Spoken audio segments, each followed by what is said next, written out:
Welcome. I'm Ron Baker, Director of the Canadian Small Church Ministry Centre, sponsored by Small Church Connections. And this is us, Canadian Small Churches in Action podcast. Today, I have the great privilege of introducing you to a person who loves to, how will I put this? Keep us on the right side of the law. How does that sound? I'm going to let him just introduce himself and what's been your journey in ministry? And I use that term broadly.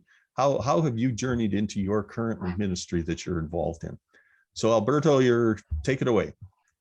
Okay, so my name is Albertos Polizogopoulos. I am a lawyer based out of Ottawa, Ontario. My practice is national though, so we have clients from BC to New Brunswick, everywhere in between.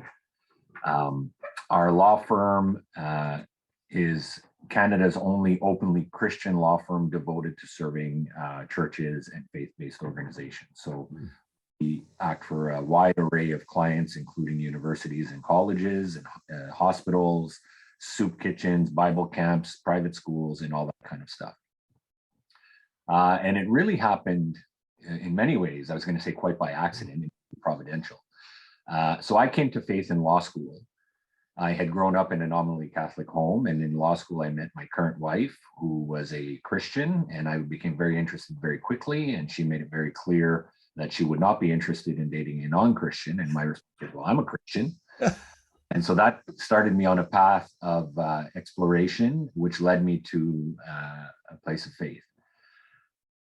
And so when I finished law school and I started my practice, my first case was a religious freedom case. And that was, again, quite by accident or quite providential.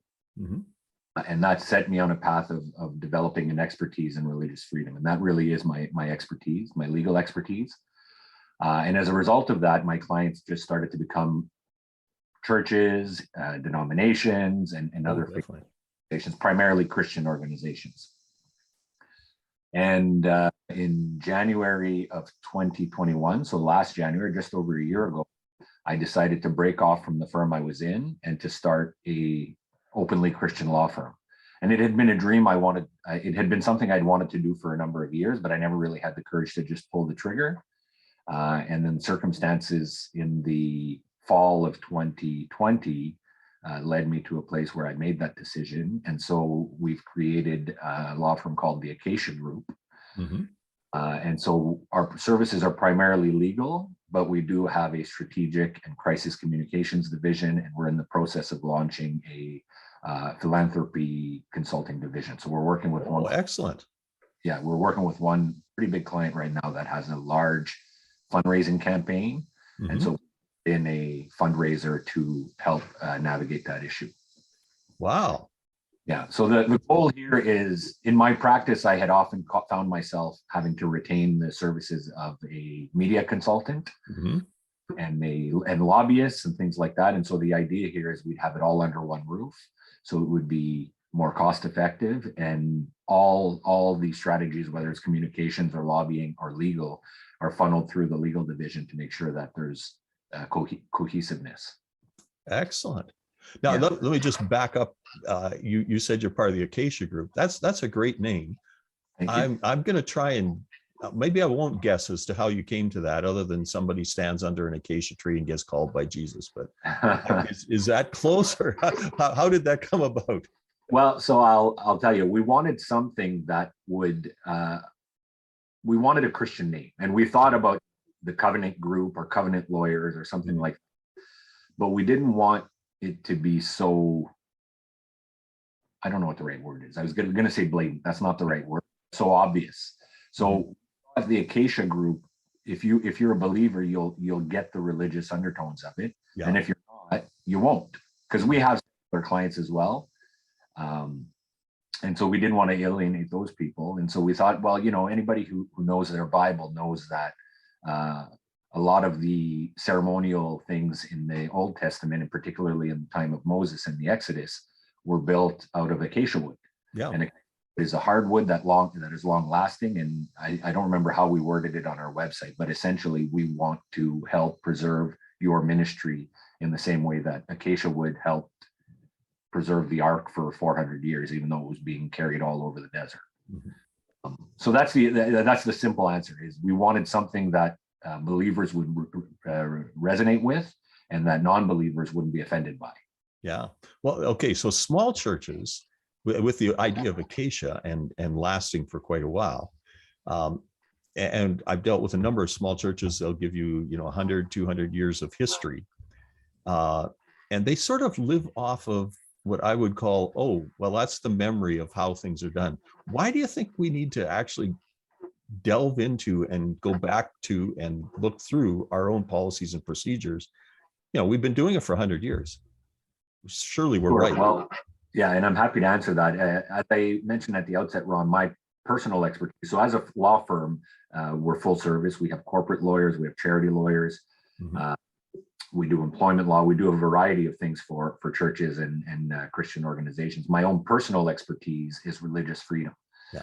So we've seen a number of cases involving human rights complaints that basically pit particular human rights versus religious freedom or freedom of association, right, or of expression. And the law is always changing, and the world is always changing, and the culture is always changing. And so the policies need to change with them, right? When we have a statement of faith, we have the statement of faith for a particular purpose. And that purpose usually is to carve out a spot within Christianity or evangelicalism or Protestantism or even the Baptist churches or the Reformed churches, depending on the tradition. We carve out a doctrinal or a theological space for us. And we statement of faith so that we can say yes to some and no to others. And the statement of faith really acts as the door and the walls that we've built. So the statement of faith are the walls, and the doctrinal statements in there is the door that allows people in or not. And so if you're a Paedo-Baptist church, you want to exclude Credo-Baptists, right? And that's why you have the statement of faith. And I use the baptism issue because it's kind of a benign issue. We don't really turn on each other on that. Not as much now as we used to. I mean, I come out of an Anabaptist background, so you might guess that baptism was at one time a rather controversial issue. Yes. Fair enough. I mean, the issues that are more controversial these days are obviously social issues. Oh, definitely. Full same-sex marriage, sexual morality, gender identity, and that kind of stuff. And so the reason your church wants to make sure its policies are up to date is because you don't want to be caught off guard on some of these issues. And I use the same-sex marriage issue as a great example. Yeah. Because the church was not caught off guard on that. And it's before my time. Same-sex marriage was legalized in Canada while I was in law school. But it's an issue we saw coming decades in advance. And so as a result, the church started teaching on sexual morality and the sanctity of marriage. And now, of course, the church is split in some ways on that issue. But for the most part, evangelical churches, I think, would take the more orthodox view. Yeah. And those that take that view are on a pretty good footing because for decades they've been developing policies or position papers and theological treaties on the sanctity of marriage and God's design of marriage. On a more recent issue on gender identity, this is where it has been caught completely off guard. And so for the last number of years, I've been kind of hammering my church and private school and Bible camp clients that they need to think this through. Because inherently, a lot of these organizations, whether they're small churches or a small Bible camp or a small private Christian school, they inherently feel that somebody who looks like me and sounds like me saying that they're a woman is wrong.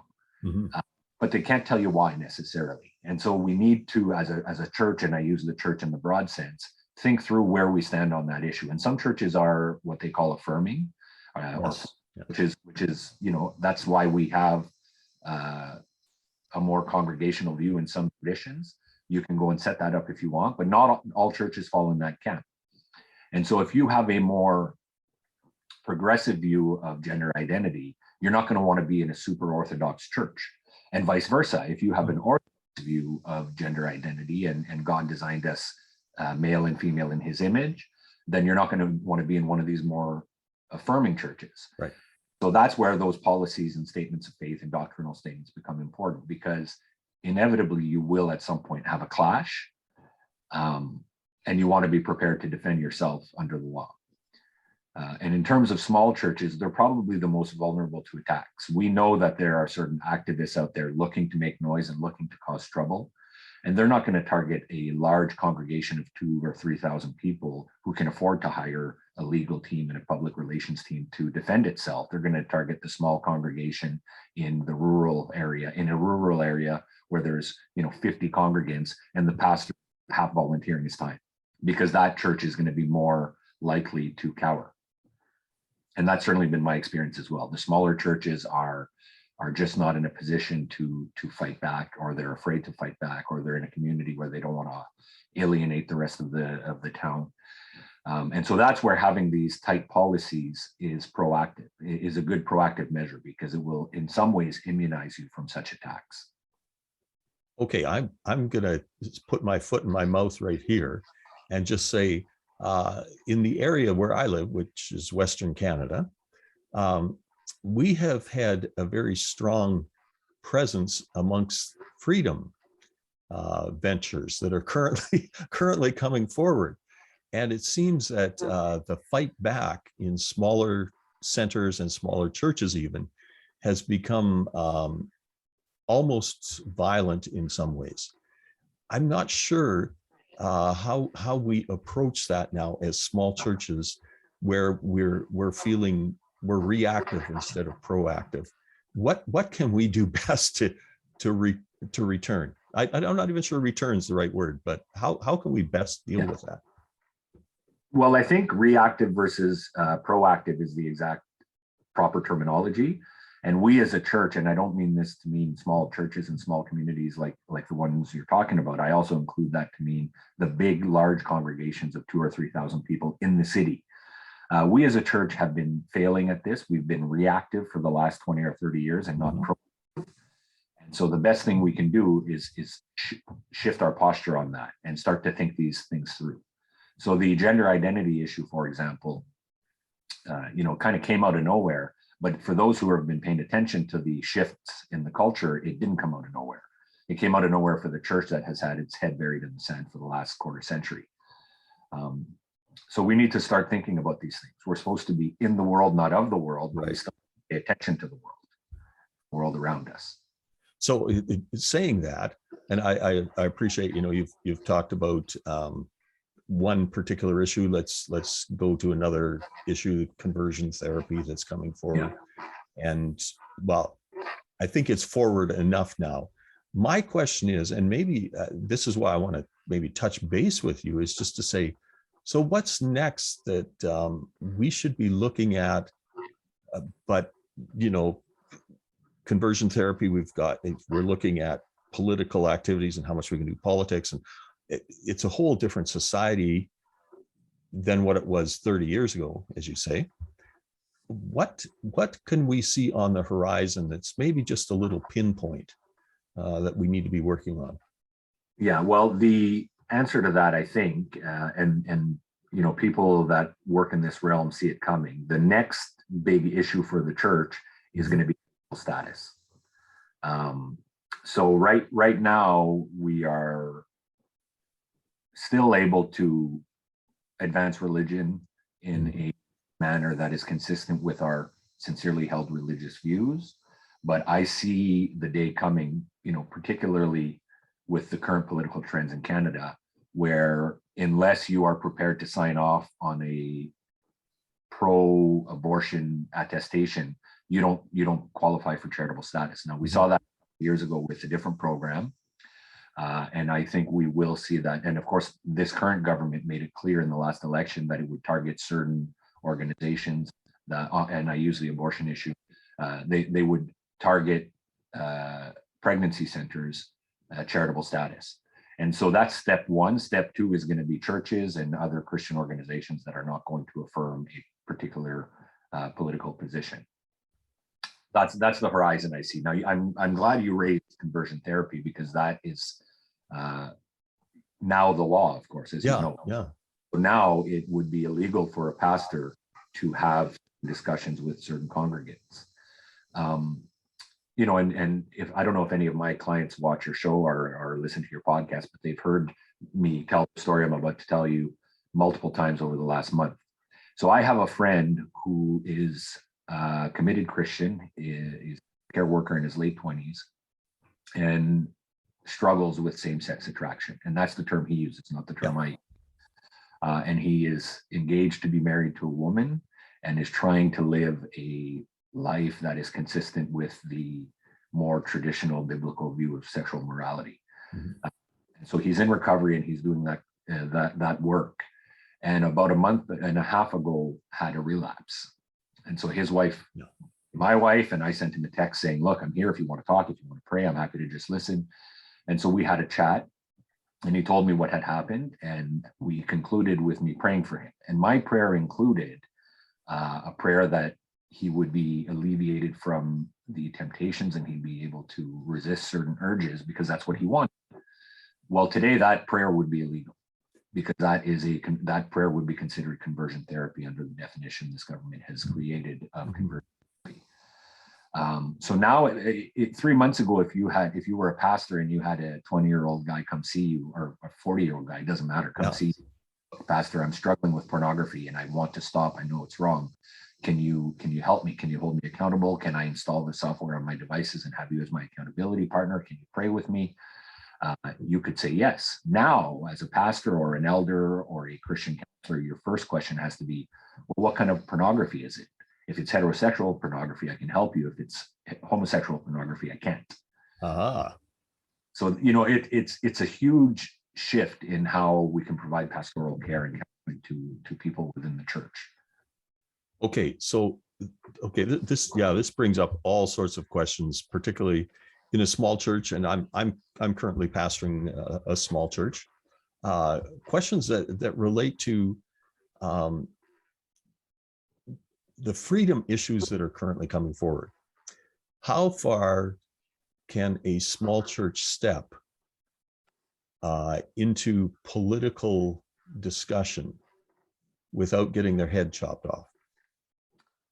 Well, it depends what you define, what you mean by getting their head chopped off. That's why I left it quite open. Yeah, legally they can go in pretty deep. From a communications or public relations perspective, it depends on a number of factors. Yeah. But again, so I do a lot of test cases, for example, and we're talking about the conversion therapy. Right. I've had whole groups and individuals approach me about a potential test case for that. And the last thing I would want is a small church or a single individual to be the group or the person challenging this legislation, because if you're going to do it, you got to do it right to the end and you got to do it right. And so if you're with limited means or who is vulnerable to kind of cowering under the pressure, then you probably shouldn't be delving into the political arena or the culture war, however you want to call it. At the same time, if you're a big church, you're probably less likely to step into those areas because you've got 1,000 people in your congregation that you want to satisfy, right? And COVID has been a great example of this. I thought that a virus would tear the church apart, but it has. Yeah. It doesn't matter if you're a congregation of 30 people or 3,000 people, it's a very divisive issue. So the big church is better positioned from a financial perspective and infrastructure perspective, but they've also then have a bigger group they're going to upset once they take a position on something. Yeah, exactly. Unless it's a position that is entrenched in their doctrinal traditions as a congregation or a church. Yeah, which brings us back to the whole matter of having consistent policies and procedures and being okay. So I'm a small church pastor. I'm before my board or my governing group, and what would you tell me to prepare? Where should I start in my preparation to make sure that I'm ready for any legal actions that may come against me or the church? Well, yeah. So your bylaws, your policies, your constitution, your position statements, those are where you start. So what we do for a lot of churches, big and small, is a policy audit. So churches will call us, and it's usually after something has gone wrong. But churches will call us. Some of them are proactive and do it ahead of schedule, which is always wise. And they'll say, this is what we're concerned about. And the issue might be something as benign as COVID, Yeah. or something more serious like transgenderism. And then we'll talk through their concerns, and we'll talk through what their position as a board or as a church is. And then we'll review all of their policies and kind of point out the weaknesses. And here's where you have a hole we want to plug, or here's where you have a gap we need to fill, or here's where you're vulnerable. And we send those comments back, and then at that point have a discussion and either revamp the policies with them or they do it on their own. But a policy audit is what I would start with from a legal perspective. What you want to start with as a church and as a board is having this discussion and saying, you know, what are we concerned about? Where do we stand on these cultural sensitive issues? Yeah.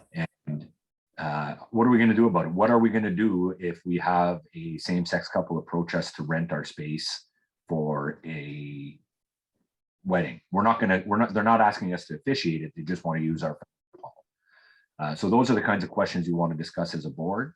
And then you call a lawyer. And what you want to ensure, a lot of churches will have a small, I say small, that sounds arrogant and it's not my intention. We'll have a, real estate lawyer or a wills and estate lawyer in their congregation, and that's who the church's lawyer is. And Jim Bob Real Estate is probably a great guy and a great lawyer and a solid Christian, but his expertise is likely not in human rights issues and religious freedom. Exactly. Yeah. So you want to make sure you consult somebody with the requisite experience and expertise. And that doesn't necessarily have to be the Acacia Group. As I said, we have a national practice, but if you prefer somebody local, hire somebody local, just make sure it's somebody with that expertise and experience. So that's my advice is first you want to start thinking these things through as a board. And a lot of boards just don't until they show up at church with lipstick. Or something along those lines. And I'm not trying to be cavalier in any way or denigrating, but those are situations we've encountered as a law firm. And so a lot of church boards won't engage in these topics until something like that happens. And oftentimes at that point, it's too late. So if you have a organization, I don't want to make it just about sexual morality because I don't want to make it look like we're targeting certain groups. But if you have a certain organization trying to rent out your fellowship hall or your conference center or whatever the case may be, and it happens to be an organization or an event that conflicts with your purposes for the building, and that's when you decide to develop a building facility use policy, it's often too late, right? Yeah. Now, in the face of a human rights complaint, we can't point to the policy because we developed it as a reaction, to use your word, Ron, to the we received. Yeah. Yeah. Okay. I as I say, I've got a lot of questions coming out of this. Having lived in a small church setting for a number of years, knowing that really it's a small church lives off relationship. Yeah. And the organizational efforts really depend on who the people are, and the people form their own organizational relationships, not expecting anyone to come in to impose a law or regulation on them from outside. Let me, okay. I like we're pretty well at the end of this podcast. I'm sorry, but let me just ask you a question that arises in my ministry and has arisen in my ministry. In the case that a church does move into something that is against or contrary to current law or societal practice, they can start with Acacia Group. I appreciate that. Is there anything else that they need to be looking at, considering? And I'm even thinking about, let's get together and talk, because maybe they haven't been talking. What type of things would you add to that? Yeah, well, so of course there are broader organizations. Some are denominational, some are non-denominational, that are tackling these issues. There are conferences and summits that are tackling these issues in a bare bones approach. So for example, at the end of this month, I am speaking along with several others, lawyers, non-lawyers, at something called the Freedom Summit, which is being organized by the Metropolitan Bible Church here in Ottawa. And I think it's all online. And we're going to be tackling some of these issues. Mm-hmm.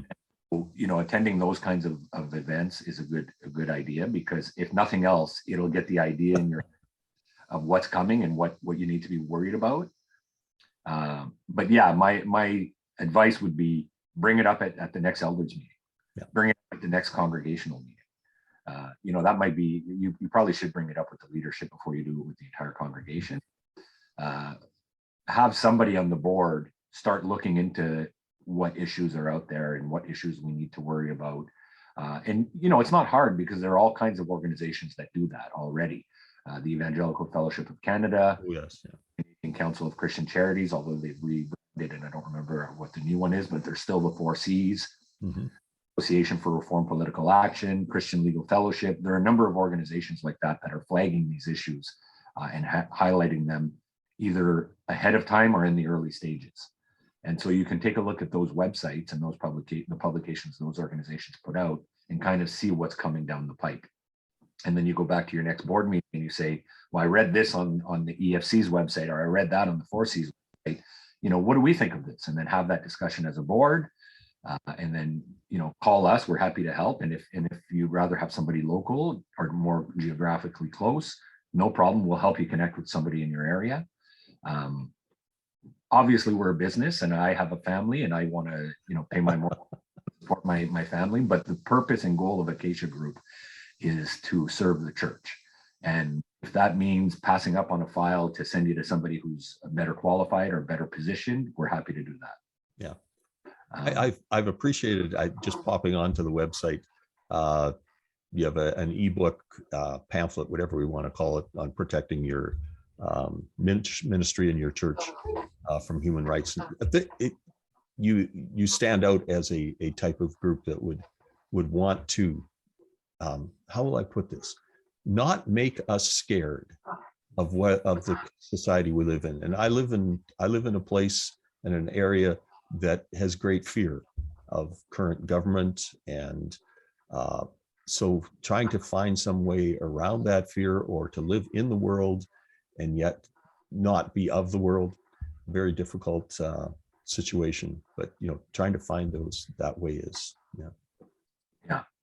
No, you're right, Ron. And look, we always have hope, and that's the great thing. We know that at the end of the day, at the end of days, whenever that is, we know how it plays out. We know how it ends up. We know where we end up. And so we shouldn't lose hope, and we should not be afraid of the government or the law, but we should be aware of the government and the law. And right now, thankfully, the law protects the church. Mm-hmm. We are not offside as a church to say, this is what we believe, this is who we are. And if you don't like it, everybody's welcome, but we're not going to change. This is who we are, and this is what we believe. Right now, the law allows you to do that as a church, whether you're a 30-person church or a 3,000-person church. So you shouldn't be afraid, but you should be prepared. Yeah, which is a great assurance, and one that I want to make sure gets out there. I agree with you that's got to be important, and people see that hope and that belief coming forward. I hate to say it, but yes, we are at the end.